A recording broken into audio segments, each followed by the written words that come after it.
Setelah Yesus mengatakan hal-hal ini, dia pergi bersama murid-muridnya ke seberang sungai Kidron, tempat terdapatnya sebuah taman, dan Yesus masuk ke dalamnya bersama murid-muridnya. Yudas, salah seorang murid yang mengkhianati Yesus, juga mengetahui tempat itu karena Yesus sering berkumpul bersama murid-muridnya di sana. Yudas setelah menerima sejumlah pasukan dan hamba-hamba dari imam-imam kepala dan orang-orang Farisi, datang ke tempat itu dengan membawa lentera, obor, dan senjata. Yesus yang mengetahui semua hal yang akan terjadi kepadanya, maju ke depan dan bertanya kepada mereka, "Siapa yang kamu cari?" Mereka menjawab, "Yesus dari Nazaret." Yesus berkata kepada mereka, "Akulah Yesus." Yudas yang mengkhianati dia berdiri bersama mereka. Ketika Yesus berkata, "Akulah Yesus," orang-orang itu mundur dan jatuh ke tanah. Kemudian Yesus bertanya lagi kepada mereka, "Siapa yang kamu cari?" Mereka menjawab, "Yesus dari Nazaret."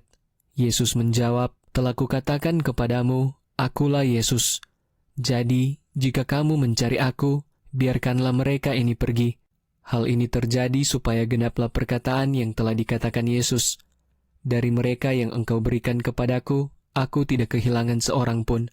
Simon Petrus yang membawa sebilah pedang, menghunus pedangnya dan menyabetkannya kepada pelayan imam besar sehingga memotong telinga kanan pelayan itu. Nama pelayan imam besar itu adalah Malkus.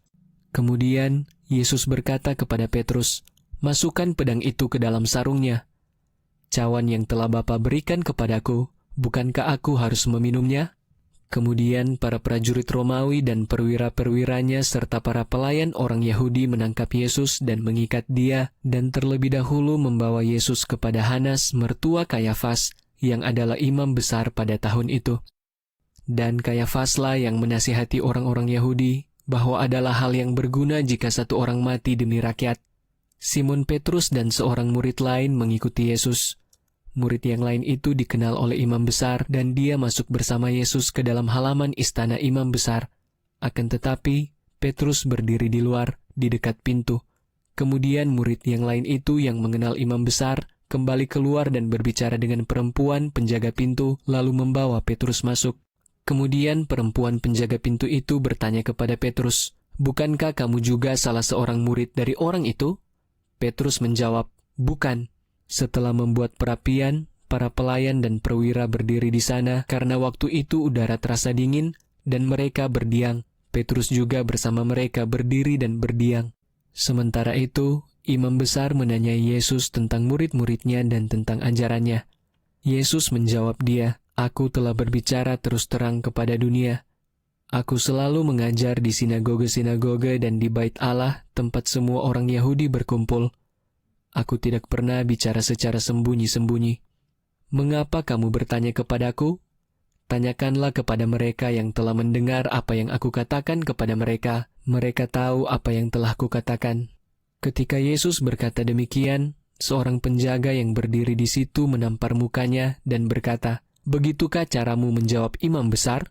Yesus menjawab dia, "Jika aku mengatakan sesuatu yang salah, tunjukkanlah kesalahannya. Tetapi jika yang kukatakan benar, mengapa kamu menampar aku?" Lalu Hanas mengirim Yesus dalam keadaan terikat kepada imam besar Kayafas. Sementara itu, Simon Petrus masih berdiri dan berdiam. Lalu mereka bertanya kepadanya, "Bukankah kamu juga salah satu murid orang itu?" Petrus menyangkalnya dan menjawab, "Bukan." Salah seorang pelayan imam besar yang merupakan kerabat dari orang yang telinganya dipotong Petrus berkata, "Bukankah aku melihat kamu bersama dia di taman itu?"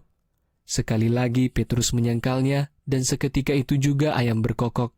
Kemudian mereka membawa Yesus dari tempat Kayafas ke gedung pengadilan.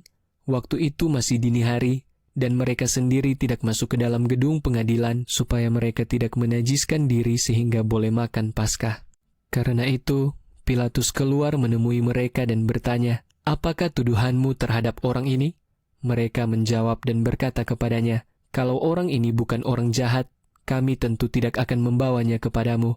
Pilatus berkata kepada mereka, "Bawalah dia dan hakimilah menurut hukummu." Orang-orang Yahudi itu menjawab, "Adalah tidak sesuai hukum bagi kami untuk menghukum mati seseorang." Ini terjadi untuk menggenapi perkataan Yesus yang menunjukkan dengan kematian seperti apa dia akan mati. Kemudian Pilatus masuk kembali ke dalam gedung pengadilan dan memanggil Yesus dan bertanya kepadanya, "Apakah engkau raja orang Yahudi?" Yesus menjawab, "Apakah pertanyaan itu dari dirimu sendiri, atau adakah orang lain yang memberitahumu tentang aku?" Pilatus berkata, "Apakah aku seorang Yahudi? Bangsa dan imam-imam kepalamu sendiri menyerahkan engkau kepadaku. Apa yang telah engkau lakukan?"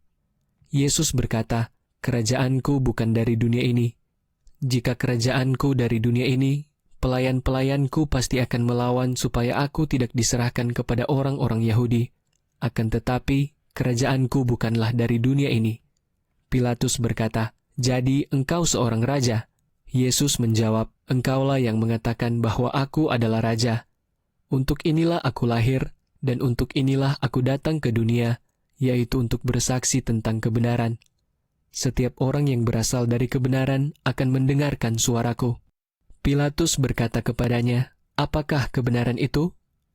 Dan setelah berkata demikian, Pilatus keluar lagi menemui orang-orang Yahudi dan berkata kepada mereka, "Aku tidak menemukan kesalahan apapun padanya. Namun, kamu memiliki satu kebiasaan bahwa aku harus membebaskan seorang tahanan pada hari Paskah. Jadi, apakah kamu mau supaya aku membebaskan raja orang Yahudi ini?" Mereka menjawab lagi dengan berteriak, "Jangan bebaskan orang ini, melainkan Barabas." Barabas adalah seorang perampok.